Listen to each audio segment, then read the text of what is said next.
Hello students, ఈ వీడియోలో మనం నేషనల్ రివర్ ఇంటర్లింకింగ్ ప్రాజెక్ట్ గురించి మాట్లాడుకుంటున్నాం. ఈ ప్రాజెక్ట్ ఇండియాలో ఎందుకు స్టార్ట్ అయింది? 1990s నుండి ఈ ప్రాజెక్ట్ అనేది ప్రపోజల్లో ఉంది. బట్ ఈ రోజు కూడా అది కార్యరూపం దాల్చట్లేదు. కారణాలు చాలా ఉన్నాయి. బట్ ఈ ప్రాజెక్ట్ విషయం మీరు వచ్చేసరికి సరార్థన్ కాటన్ గారు, మోక్షగుణం విశ్వేశ్వరయ్య వీళ్ళందరూ కూడా ఈ ప్రాజెక్ట్ గురించి ప్రస్తావించడం జరిగింది. అది మీరు సరార్థన్ కాటన్ గురించి తీసుకుంటే, ఇలాంటి రివర్ ఇంటర్లింకింగ్ చేయడం వల్ల ఇరిగేషన్ ప్రాబ్లమ్స్ అనేవి మనం రెడ్యూస్ చేయొచ్చు. అలాగే మోక్షగుండం విశ్వేశ్వరయ్య ఏమన్నారు అంటే, ఈ రివర్ ఇంటర్లింకింగ్ అనేది చేయడం వల్ల you can reduce water scarcity, you can also reduce flood related issues. ఎందుకంటే ఒక రివర్ లో ఎక్కువ వాటర్ వస్తుంది, ఓవర్ఫ్లో ఫ్లడ్ వస్తుంది. అది ఈ రివర్ ని ఇంకొక రివర్ కి మనం కనెక్ట్ చేసుకోవడం వల్ల ఎక్సెస్ వాటర్ అనేవి వేరే రివర్ లోకి డైవర్ట్ అవడం, ఫ్లడ్ ని కంట్రోల్ చేయొచ్చు, స్కేర్సిటీ ఆఫ్ వాటర్ ని కూడా మనం మినిమైజ్ చేయొచ్చు. ఈరోజు మీరు తీసుకుంటే బెంగళూరు సిటీలో వాటర్ స్కార్సిటీ ఉంది, చెన్నై సిటీలో వాటర్ స్కార్సిటీ ఉంది. Major parts of the India larger cities are having water scarcity. ఇలా రివర్ ఇంటర్లింకింగ్ చేయడం వల్ల ఈ వాటర్ స్కార్సిటీని మనం బాగా తగ్గించి అలాగే ఫ్లడ్ కంట్రోల్ కూడా చేయొచ్చు, especially in agricultural areas. That is with the government of India proposing interlinking of rivers. Recent గా prime minister Narendra Modi ji laid the foundation for interlinking of two rivers, particularly one is a Ken river, next one Betwa river. Ken and Betwa river interlinking was recently laid foundation by PMG. What is the aim of this particular river interlinking project?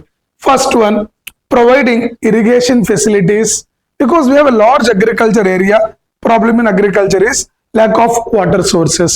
By doing river interlinkage, we can get more water facility. Look at Godavari basin. Across the Godavari basin, the soils are having good amount of water facilities.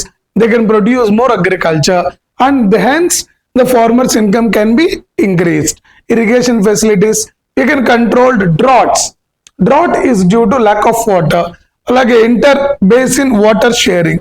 What do you mean by inter-basin water sharing? From one river basin to another river basin, excess water would be sent to the river basin where the water is very less. These are the major aim of National River Interlinking Project. Look at, there are total 16 proposed projects were there in India. Look at this map. All these are called river interlinking.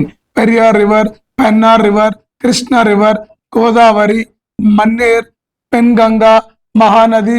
Likewise, Ken, Betwa. These are like rivers in India. Look at this. Mahanadi and Godavari interlinking, Godavari Krishna interlinking, Godavari Krishna interlinking at second stage, Godavari Krishna at third stage, and Krishna and Pennar, Pennar and Kaveri river. Look at this. Betty and Varda, Kaveri and Vaigai river, Ken Betwa or Tapi Narmada. Likewise, in India total at present 16 river linking projects were presented by the government of India. In that the first one is like Ken and Betwa river.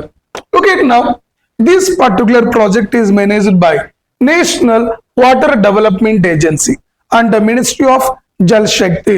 So interlinkage of river project never handle చేస్తున్నారు అంటే national water development agency and ministry of Jal Shakti.